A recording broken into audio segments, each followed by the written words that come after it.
I don't believe in rural legends.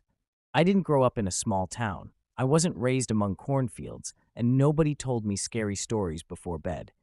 But there's something I learned, too late, about scarecrows. They're not there to scare birds. They're there to keep something in. It started when my Uncle Harold died. He owned a farm way out in the countryside. The last time I saw him was over a glitchy video call 2 years ago. He told me not to forget him. He said, "When I'm gone, someone's got to keep watch over the field." I thought he was joking. Crazy old man. But a few weeks ago, the lawyer called. Turns out he left everything to me. The land, the house, the crops. I just lost my job and had nowhere to go, so I took it. The place was strange. The air smelled like damp wood and old dirt. The field stretched forever, frozen in time. And in the middle of the cornfield, right at the center, stood it, the scarecrow. It wasn't the kind of scarecrow you'd see in cartoons. It was tall, hunched, with twisted arms made of sticks and rusted wire. Its face was a stained burlap sack, crudely stitched with a crooked smile. But the most disturbing part was the posture. It didn't hang limp like a scarecrow should. It stood, like it was balancing on its own. I walked out to get a closer look.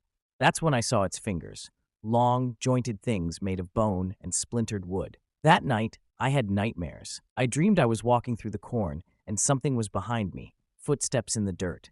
But every time I turned around, nothing. Only the scarecrow. Closer and closer each time. By the second day, I started noticing changes. The scarecrow was facing the road at first, but one morning it was turned, looking toward the house. I told myself it must have been the wind, except there hadn't been any wind. The next day, it was closer, just a few feet, but enough to feel watched.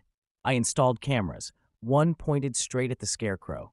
Watched the footage the next day. Nothing moved, not once, but at dawn, it was gone from the frame. Still recording, still steady, but empty. I ran to the field, and there it was, halfway between the corn and the house.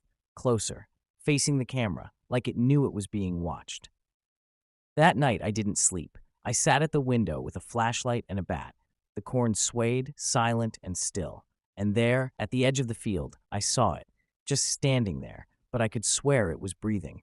At 2:44 a.m., I blinked, just once, and when I opened my eyes, it was closer, inside the fence, in the yard. I blinked again, gone. I ran through the house, checked every room, nothing, until I went down to the basement, and I saw it, in the mirror by the boiler, standing behind me. I turned, nothing there, just cold air and silence. I stopped sleeping. My eyes were red, raw. I reviewed the camera footage again, frame by frame, and then I realized it only moves when you're not looking. You'll never see it walk, never catch it mid-step. It just appears, closer, every time. I had to end it. I grabbed gasoline and a lighter and went back out to the field.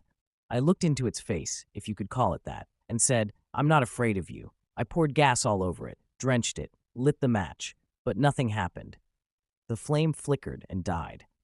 I turned to check the lighter, and when I looked back, it was gone from the post. I ran, locked every door, sat in the bathroom, back to the wall, holding my breath. The mirror in front of me began to fog up, even though there was no steam, and then a sentence appeared, as if written by an invisible finger. "Stop looking." I don't think it was ever just a scarecrow. I think my uncle trapped something out there, and I set it free. I haven't blinked in over 20 hours. Every time I close my eyes, I hear it, moving, scraping the floor, getting closer. Last time I blinked, it made it into the house. Next time I blink, it'll be right in front of me. Subscribe to Horror Story